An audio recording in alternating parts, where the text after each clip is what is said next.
Welcome to Comics and the Cross, the greatest streamers and reviewers that you have never heard of. My name is Caleb, aka Spacehawk, and with me tonight is Cross.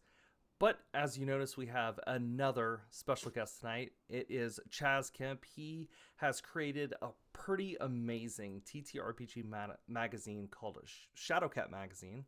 And Chaz, I'll go ahead and let you take the floor. Tell us a little bit more about yourself and a little bit more about the magazine. Okay. Well, my name is Chaz Kemp. I live in Colorado.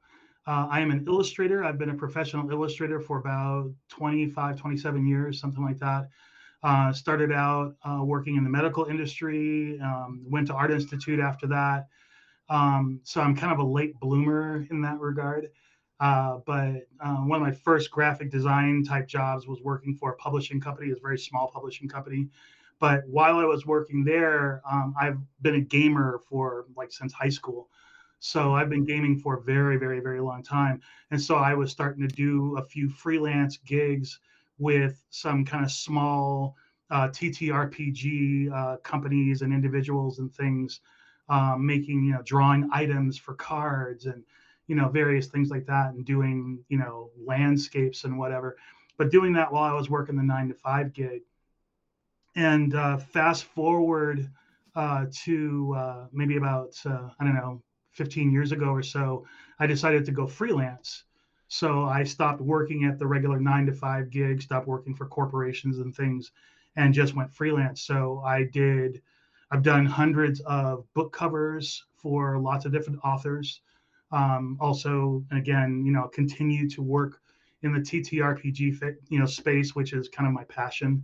And just this past year or so, I was working for Mobius Worlds Publishing as the art director, Awesome. and really kind of going, okay, this is cool, but I don't really get to draw enough, and getting to see some other aspects of the business where under normal circumstances I was a freelancer, so I get hired by a company and they pay me to do art, but I Yeah. never got to see like the other side of it. So when I was working for Mobius, and then before that I was an art director for Evil Beagle, and I got to see a lot of the behind the scenes stuff, basically getting to see how the donuts are made basically, and realizing that I could do this thing myself. I've studied marketing, I've studied branding, um, I'm a writer, I'm also an illustrator, as I said before,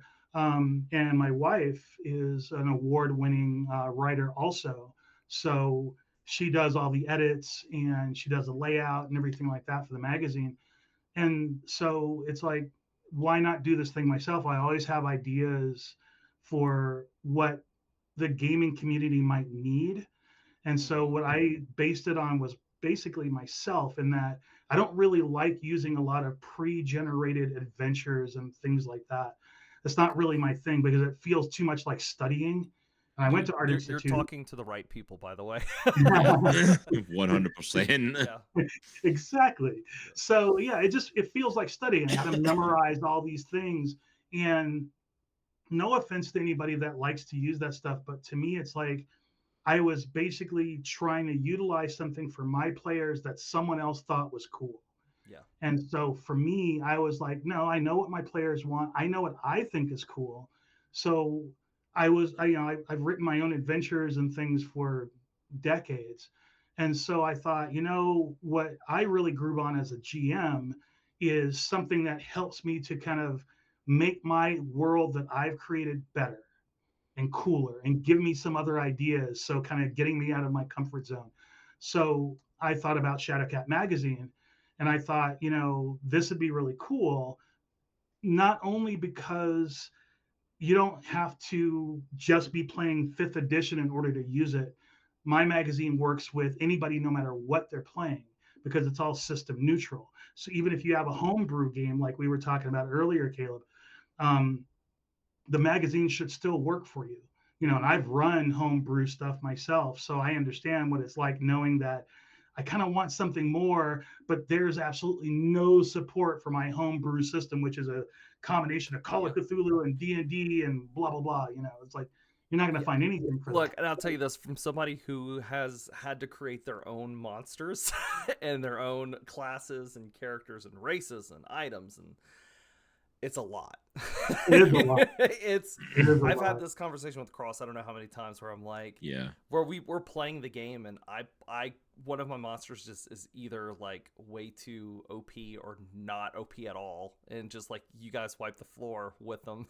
Cross is one of my players too, and it's like, man, sometimes I would love a resource that could kind of help me through that. So yeah, exactly, and that's the thing, and I know as a GM, I have my own tropes, as most GMs do. I have things that I run and ways that I do things that I do every campaign with all the all the various players I've run, and I wanted something that would help other GMs to kind of get out of their comfort zone a little bit, to maybe inspire some other ideas. So the magazine, so the magazine has 3 monsters, 3 NPCs, 3 really cool places, and 3 really cool items. And all of those items have a D20 chart, which also has some lore, as well as some possible abilities that these things could have, or these people could have. And the coolest thing about it, of course, is that I draw all the art myself. So every single item has original art done by me, no AI. That, because it's a digital magazine, you could either print it out, or you could send that picture to your players at the table if they're all using laptops and whatever, and say, this is what you see. That's cool. And it's really cool. So yeah, absolutely. I want to go quickly as well, because we were talking about like this has been created for use across all systems, and I just want to take the moment to really hit home with anybody that's watching, like, how difficult that actually is. It is. Like, not this Christmas here, but like last Christmas, we actually decided to do a Christmas special and cross over our 2 campaigns. I was doing full-on D&D 5e. Caleb's doing his homebrew from scratch campaign. Nice. And we had like enemies who were like, let's cross them over. Yeah. And just the process of taking these monsters, which the monsters themselves were I'd homebrewed, and then change them to another system where they could work with other players in another setting, like, and other levels too, because and different levels. Like the players in my D&D 5e, I think you guys were like in the teens somewhere in your levels, and in yours we were like level 5. Yeah. No. The understanding of like having it prepped to go across not just different systems, but at different levels and different abilities for that. I want people to really understand just how difficult a process that is to get something that's able to be used in all of those settings. Like, you're putting in the hard work for this magazine. This is not an easy thing to do by any means, by any stretch. not this is like all. this is a hard work that you're putting in, and I mean, I'm looking at it right here. I've got Shadowcat's promo pulled up, and like I'd mentioned, the first monster in it, the Widowmaker, like, just looking at all the information and all the possible abilities and all the ways to like power up or like lower the power of it, and like, it's insane. And the fact that you've went, I'm going to do this to myself 3 times every 2 months, essentially, get this out. I'm like, that's a massive undertaking, and I wanted to give full kudos to you for even attempting something like that, because from having attempted it once, I am not in a rush to ever attempt it again. It was for both me and Cross's part, it was like a mass undertaking, because not only that, once again, 2 different campaigns, and it worked out surprisingly well. Yeah, like, amazingly, it somehow worked. We pulled it off. But like, and it was the coolest thing ever, because all the characters from across 2 different worlds, and most of the players were playing both campaigns, so they got to meet their own characters as NPCs. That's cool. That's really cool. But it was not easy. No. Man, that's gotta be nuts. Wow. Yeah, and I hope I've explained it well in the magazine, especially after the first issue. But really, with all of the abilities and the various lore and things like that, my whole job is to not force players to stop playing whatever system they're playing. Now, I want everybody to keep doing what you've been doing. I just want to enhance what you're doing. So you talk about 5e, for example. Um, all you really need to do is you see the Widowmaker and it's like, oh, it fires laser beams. And you choose that as something that you want this creature to do. So then you just look for something that is comparable in whatever system you're using and just use those stats. Yeah.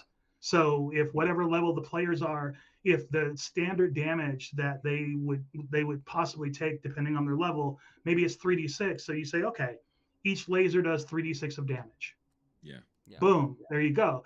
And so it's not designed to be super difficult. I know that there are a lot of GMs that are like, well, I want everything laid out for me and I don't want to have to figure out anything and blah blah blah. Okay, and that's cool. That's cool. Maybe the magazine wouldn't necessarily be for you. But it's not super difficult to be able to just grab the stats. Like if your players are 5th level, just grab a 5th level monster, take those stats, and basically use my stuff in the magazine as kind of a reskinning of whatever that is, whatever you take, and you've got it. Because the players aren't really going to necessarily know the difference. Not to mention the fact that if you are running with a lot of players who like to read the monster manual ahead of time and they like to study it ahead of time before the game and whatever, now they're going to look at the creature. You're going to say, this is what you see. And they're going to be like, what the heck is that? Wait, what page is that on? And you're like, nothing you've prepped for. What are you going to do? Roll initiative. You can't just go and look at it and cheat like I've done in I don't know how many campaigns. They're like, Cross is like, okay, so you're being attacked by such and such, and I'm like, stats. How much health? And then I start calculating. We have one of our other players, Nitro, and one of the other founders of Comics on the Cross. He does like to. I noticed this, that he does like to write down health. Oh yeah, yeah. So I mean, hey, it all depends on your game and your campaign. Yeah. But the nice thing is that, Caleb, you could use the magazine, you could use a particular issue and use a particular monster or whatever, and you could pick 3 or 4 different things from that list of 20. Yeah. But then Cross could use that same monster in his game, and if he chooses different stuff, then it's still going to work. Yeah, that was something that really blew my mind about it. Like, just going back to the Widowmaker because it's the easy example. Like, you got like a list of like, it's a good 15 things on there of like, and basically the stats it recommends is, hey, roll dice and like 3 things will come up, and that's your 3 abilities. If you want to just randomize it, and it's like, yeah, but like you could literally put this monster in there multiple times and have completely different fights and completely different situations involving it, and it's like like they're not just made to like, oh, they can fit any campaign. They could be multi-used and be completely different from one another. Exactly. Which is amazing, because I thought when you said like, okay, there's going to be monsters in it, and before I read it, I was like, okay, it's just going to be like a basic stat block like you could pull up on D&D Beyond or something. And no, like this is like a whole bunch of stuff to like customize a monster and customize something to your setting and what works best. Well, what's exactly. Like you mentioned, like the laser beams, I'm like, well, that wouldn't be something that fits the setting I'm doing. Well, what abilities does it have? I could use something else and make it fit. And like you've done everything you can possibly think of to help the DMs and players have a great experience for their setting that's not going to involve too much extra work on their part. Right. I wanted to try to make it as easy as possible. And even if, and if you wanted to take a little bit of time before your game to come up with stuff ahead of time and really think about it, then hopefully that list of 20 different things gives you some ideas. So maybe you can't use the laser beams from the Widowmaker, but you could go, what else could it shoot from its eyes? And you start thinking of like a beholder or something like that. Or maybe the eyes, instead of shooting a beam of some sort, maybe it shoots breath weapons, that kind of thing. So, I mean, steam or something like that. So you could really just kind of, if you took longer than like 10 minutes to really put a little thought into it, hopefully the list will give you guys a bunch of like really neat ideas that you can make fit into whatever you're already doing. Yeah. And that was really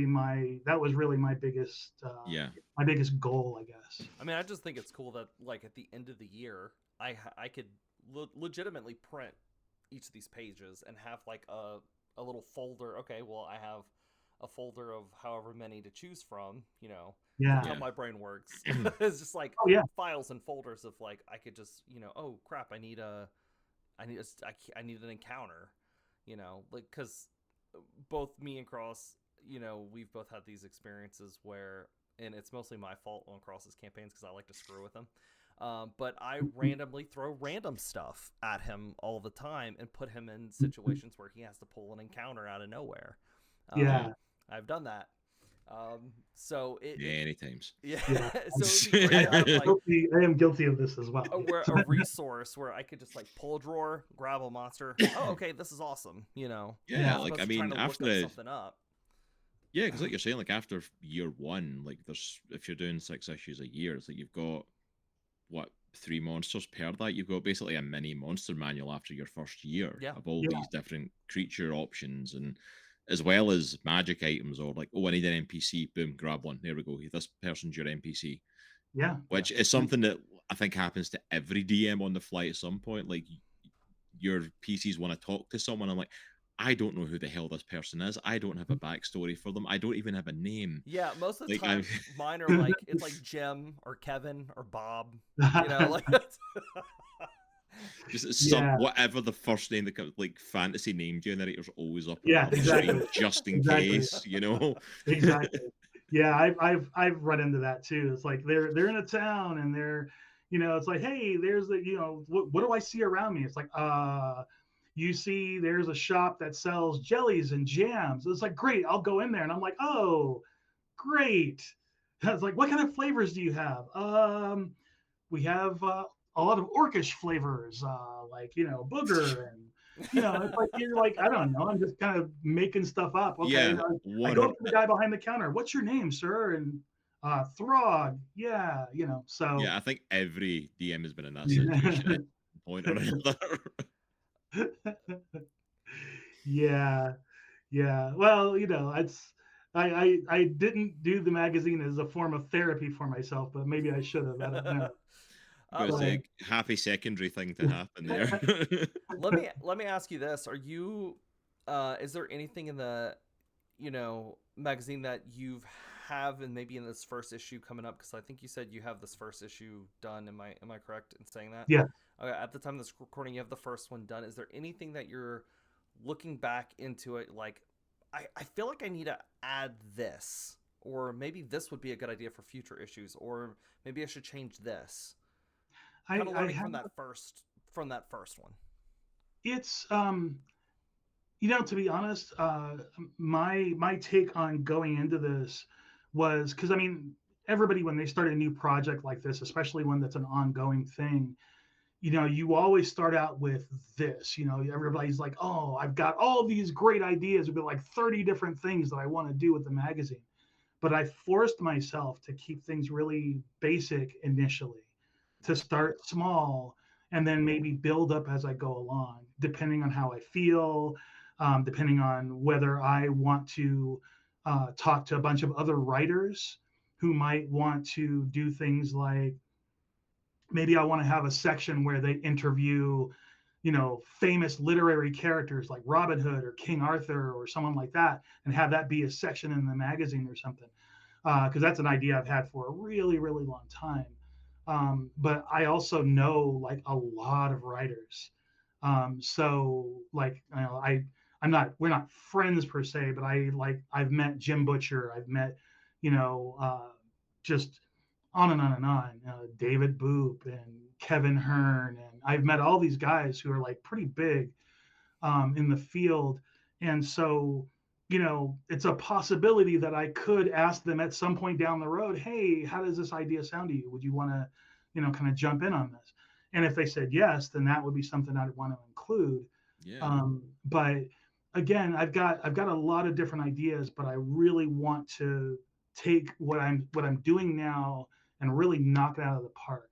one of the things that I tried to do initially was, I mean, system neutral. I already knew how I wanted to do it, so I got that down pretty well, and I had been playtesting it for about 2 years.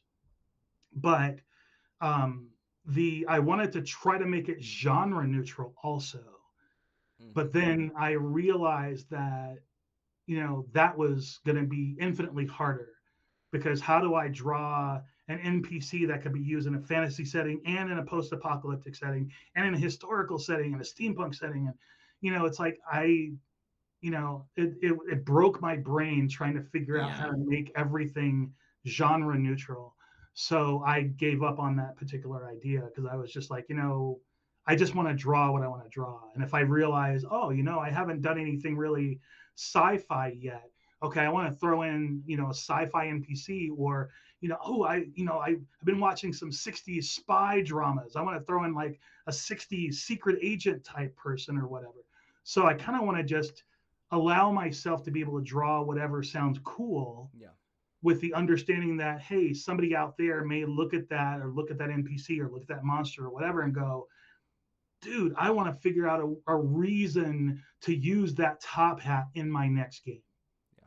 Now, let me ask you this too. So are you considering doing themed issues?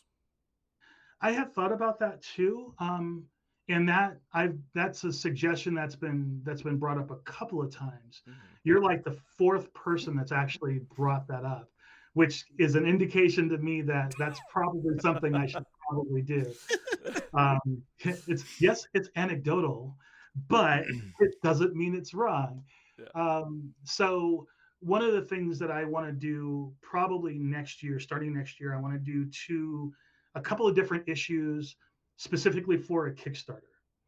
One, to advertise the magazine and to get it out there, but have like Kickstarter specific issues that even if people subscribe or whatever, they're normally picking up the issues. Normally, if they jump into the Kickstarter, they're getting an issue that they don't normally get, with stuff that they don't have already. And that might be where I do a themed issue. So I might do something for a Kickstarter and say, this is all fantasy, but it's stuff that you guys haven't seen yet, and it's all fantasy. Or this one is all 1920s. This one is all this. So or even for like holiday, like horror, October, you have your like horror monsters and maybe cursed items and that sort of thing. Yeah, goes to. Yeah, exactly. It's like candy canes and stuff, that that explode in your mouth if you don't say the right safety word or whatever. So yeah. So yeah, there are no end of ideas, and I'm really trying to kind of rein in a little bit. Going, okay. Oh, I'm take sure. it slow. But yeah, I'm so, since you're, like I said, since you're the fourth person, I will most likely do something like that, and I think I want to do it for Kickstarters. No. So that way, if people really want something like that, that's cool. So yeah, I don't know. We'll see how that goes. I'm not going to make any promises. But I mean, honestly, that's a cool idea. I mean, even just thinking that if you put out enough issues with like enough like sci-fi stuff in it, for example, then do a Kickstarter of like, here's a collection of all the sci-fi stuff we've created in one easy to go to, even like Western, or a Western or steampunk. Like, we've done all this stuff across so many issues, but here it is all together in one collection. If you want to get that, you can get it or something, Yeah, that's another idea too. And I thought about that, and it's like, wow, that would be less work for me. But I mean, it's not like you're busy doing so much stuff for the magazine already or anything, Yeah, that's true. But the thing is because I've been an illustrator for about 27 years, and I've done so much stuff for so many different people and companies and book covers and all the other things, I have well over 1,000 pieces of art. And about 900 of those pieces are pieces that no one's ever seen. So I can always grab an older piece, repaint it, do something cool with it, and then put it out there. So I have a backlog of my own clip art, so to speak, that I could use for stuff like that. So those are the kinds of things that I was thinking of doing for that Kickstarter, so that it wasn't like a huge amount of extra work, Yeah. But it could still be something that people haven't seen that buy the magazine regularly, because I'm always looking at what can I do for people that adds the most value, makes it worth it for them to buy it, where it's super high quality all the time, every time. And that's a big thing for me, because I'm all about, I want to have the most integrity, which is why I don't use AI or anything like that. And with everything that we're going through as a country right now, and we're watching, kind of the degradation of integrity, as it were. Um, I want to highlight that for myself. And because it's my business and because it's my company, then I get to run it the way I want to. So I'm Yeah. all about making Absolutely. things as cool as possible for people. Yeah. No, absolutely. So Absolutely. let me ask you this: if somebody is watching this and they are like, "I'm interested. Where can I get this thing?" Shadowcatmagazine.com. Nice. And Awesome. Yeah, so, And I'll so make sure that we put the link down below if you want to click on yep. it down there. Go down yeah, to the section. yeah. You can check it And the out. cool thing is that if, because in the website also, in every issue that I'll have, there will be a page, and on the website there's a page, in order to join my newsletter, which is called Shadowcat's Misfit Menagerie. And if you join the newsletter, then you will get the promo issue for free. So you could get it, try it out at your table. And if you like it and it works for you, and you're like, man, this is really cool, I'm really grooving on it, man, it's gave me so many different ideas. Because the promo issue only has like one monster, one NPC, one item in one place. Yeah. Because again, it's just kind of a teaser, as it Yeah. would. Yeah. Um, Absolutely. Absolutely. but if you find that that's really cool, then go ahead and buy an issue. It's like $14.75, and give it a shot. Because again, like you were saying, it's like, even if you don't use everything right now, you might want to be able to use it later on. Have a backlog. If especially if you change genres or change systems, it doesn't matter. You should still be able to use the magazine forever and ever and ever. So Do you have it, or so you can buy individual issues, correct? yeah, Like, so let's just say a year from now you have all these issues. I can go back and buy the first one. I could. It's not like subscription where oh, I missed out on issue one. yeah, no, Yeah, so it's gone forever now. I'll never be able to get it Yeah. again. It's yeah. No, that's an interesting marketing ploy that I'm not a fan of. Yeah. So I would say, yeah, you'll always be able to buy each individual issue if you want.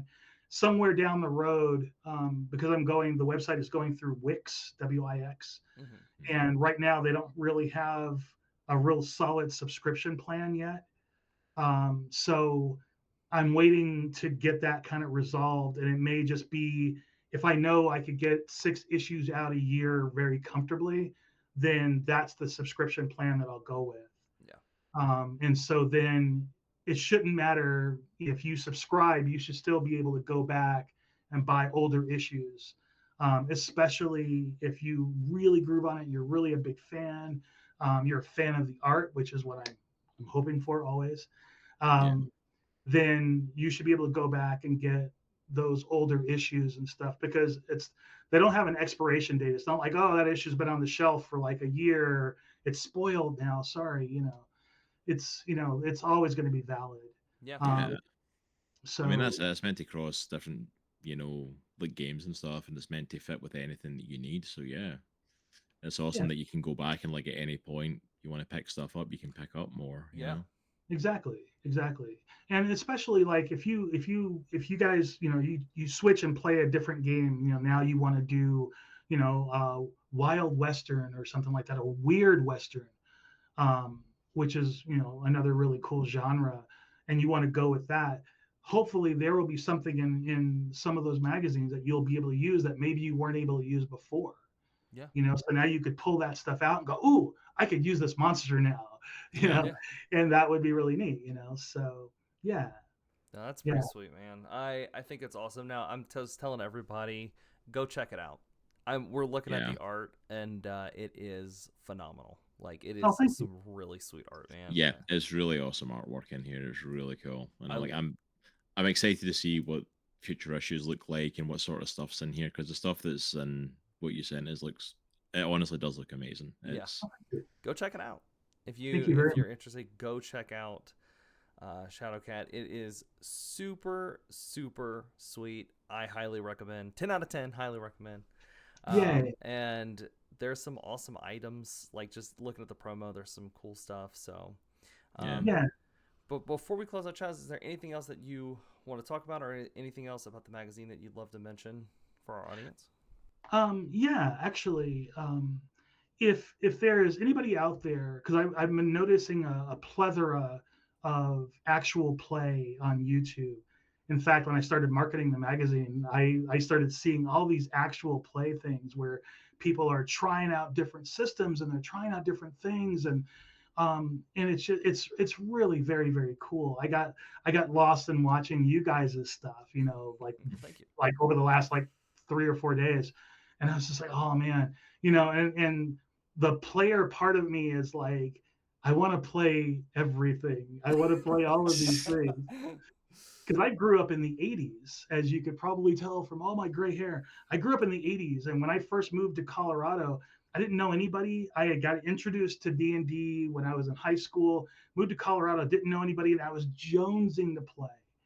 And now I look at YouTube, and there's like so many games out there, so awesome. I love it. But if there's anybody out there that's doing an actual play that would really enjoy something different and want to use my magazine for something like that, definitely hit me up. Definitely contact me. Because I'd be more than happy to help you guys out with that. Well, I'll say right now here, like even on the middle of the interview, like I'm literally working on our next campaign, and because we wrapped up our last one at the end of the year, so our next one kicking off in March, and even looking at some of the stuff, I'm definitely going to be like hitting you up and checking some of this out for some stuff that can fit in with what we're doing. Because I'm currently still putting the world together, but yeah, we'll definitely be hitting them up. So anyone else that's out there that wants to check this stuff out, do it. Yeah. Absolutely. And if you guys want to like, do something like this and give me ideas for like, hey, this is our setting. Maybe you could come up with something that would fit the setting specifically or something. And I'd be more than happy to kind of create something and have it in the magazine for everybody to use, but to be inspired by, if you guys say, hey, can you do this for us? Give us a monster, give us this really cool NPC or something. I could certainly do something like that. So yeah, awesome. That's cool, man. That's amazing. Well, guys, thank you, Chaz, for coming on our show. We really appreciate you, man. Guys, go check out Shadowcat Magazine. It's just a great resource. I mean, if you're link down below, go click on it. Go click it. Yes, please. It is a fantastic resource, especially if you're like us, a couple years ago, starting out brand new. If you're like me, homebrewing 100 everything, 100 things in a game. It's a very good resource. So definitely go check it out. And guys, that is it for us tonight. Thank you so much for watching. Stay safe, stay nerdy, and be blessed. We love you. And catch you next time. Peace. Take care, guys. Bye.